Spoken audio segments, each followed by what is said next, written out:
Welcome, everybody, back to the Friar Talk podcast. Today, we're going to be talking about September call-ups. Now, we're recording this right before September starting, so I still think we got a little bit, but wanted to just go over a few guys. I think the main guy that we're going to probably talk about first is going to be Luis Campusano.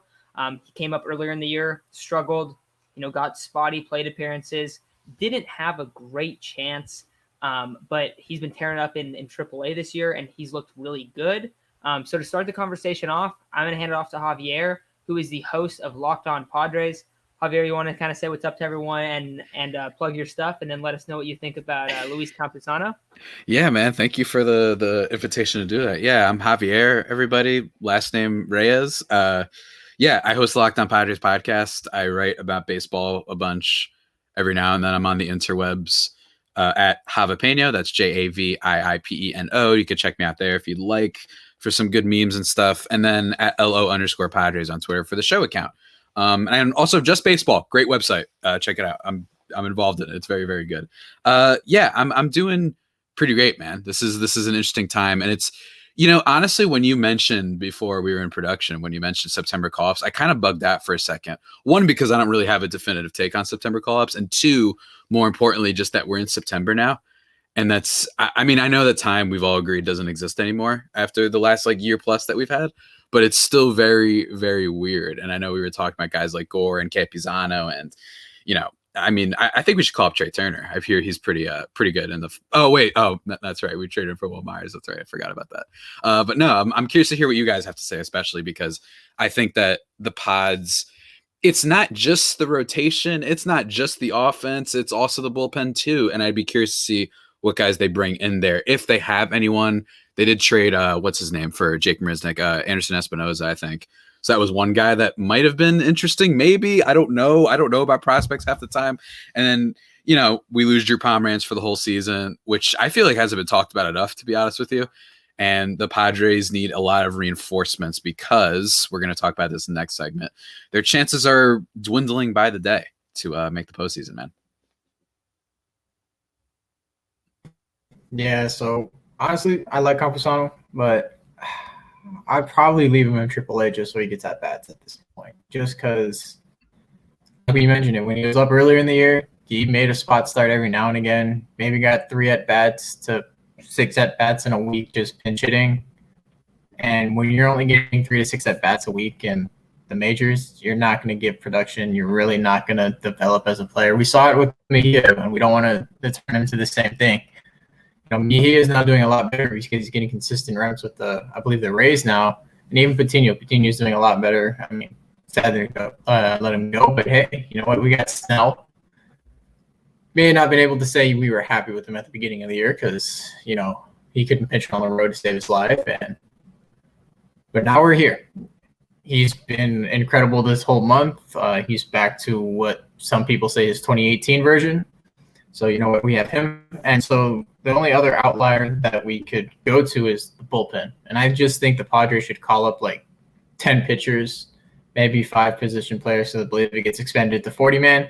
Not use the whole 15 thing just on pitchers. Let them go out every single night with a different guy and see who might make an impact on the playoffs. Because at this point, let the new guys go, take the ones that perform really well, put them into the new bullpen.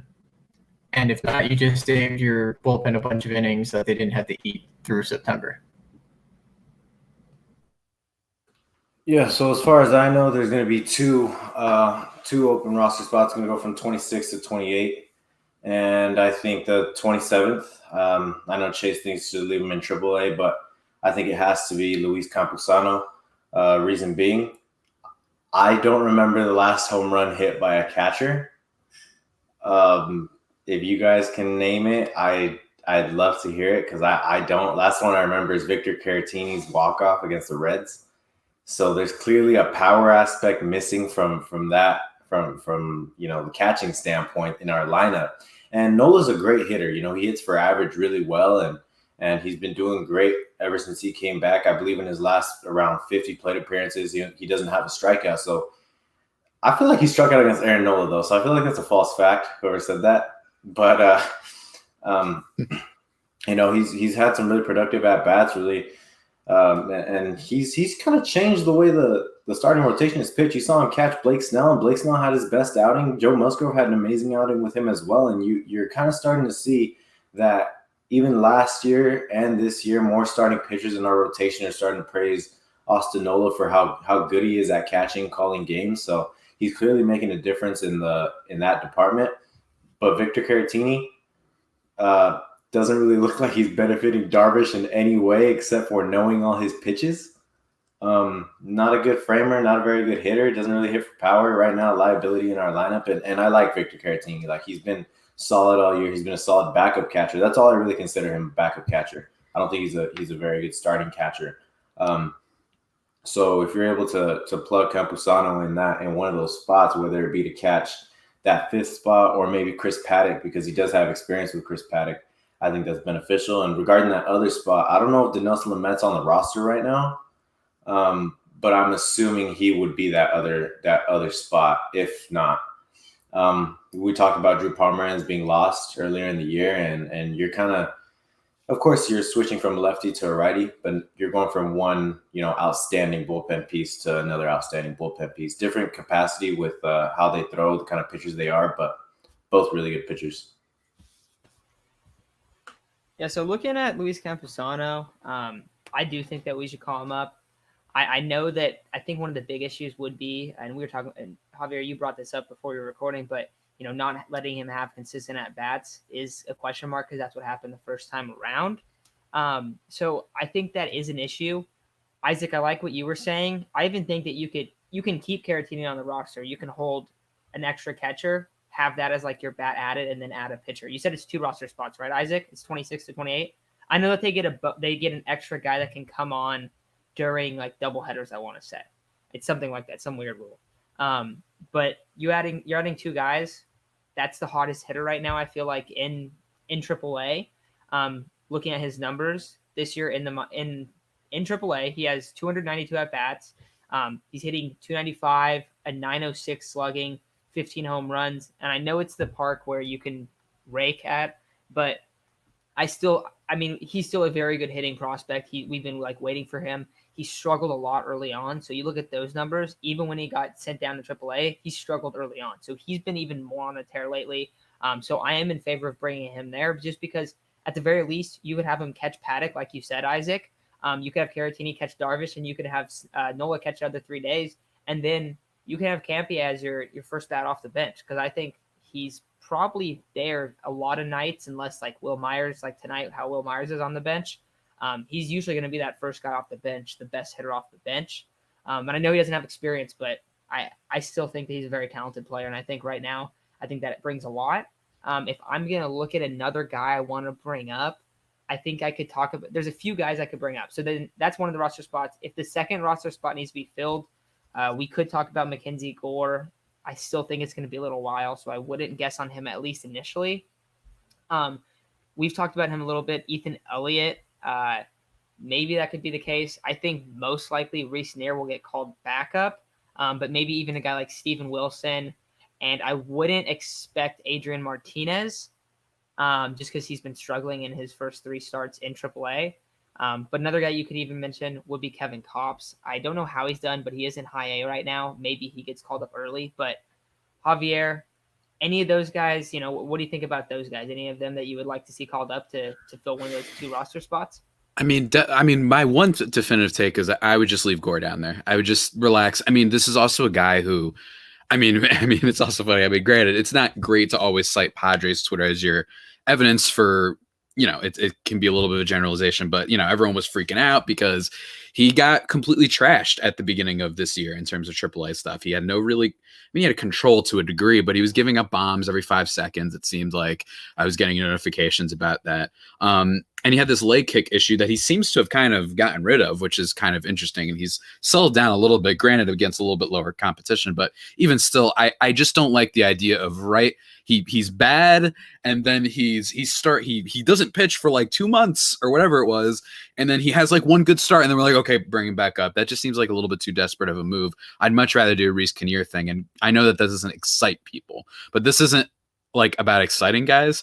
This is about just getting through the rest of the season and hoping that you can be average enough. I would much rather concede this season if it means that we're not going to destroy the potential output that our prospects have years down the line, not to mention the years of control that you get if you don't call them up and what have you. So it's going to be interesting, but I also would be curious to know just what the Padres' outlook is right now, considering how bad they've been against subpar teams the last couple of weeks, including the D-backs. Shout out Tyler Gilbert, my guy. And then, they have all these actually really good teams coming up after this D-back series. Then they've got, who is that? I think we've got Astros, then we've got Atlanta, then we've got the Dodgers 2 more times, and San Fran 3 more times, which is just insane. So if I were the Padres, I would just Ethan Elliott. That one I don't mind too much. He seems to have vaulted himself up a little bit more, partially just because they gave up a lot in the farm system after all the trades that the Warlock AJ Preller has made over the last year. So that is part of it too, but I don't mind him. He's a decent prospect, but I think that we should also temper our expectations. The one that's the money golden egg is Gore. And in my opinion, for a while has been like, I know he's been bad.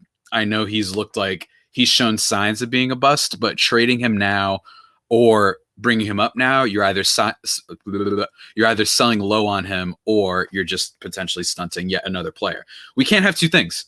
You can't be complaining about how the Padres system, they don't manage people well, and then immediately snap your fingers, we're desperate, you got to bring up Mackenzie Gore and hope that he comes in and he looks like Chris Paddock his rookie year. So in my opinion, they need to just get depth, just have guys who can throw innings. I would much rather not have to rely on someone like Jake Arrieta for the rest of the season. That would be lovely because he's a little bit of a jerk and he's not good. So two double-pronged sword there of badness. So I'm hoping that they can kind of address some of the roster concerns just in terms of depth, I think. Yeah, like I said, I probably would keep Campusano down. I think, honestly, the Padres should just do kind of like a weekly rotation of pitchers.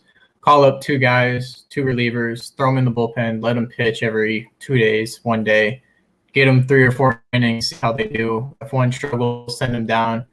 And then if both of them struggle, send both of them down, bring 2 guys up, see how they do.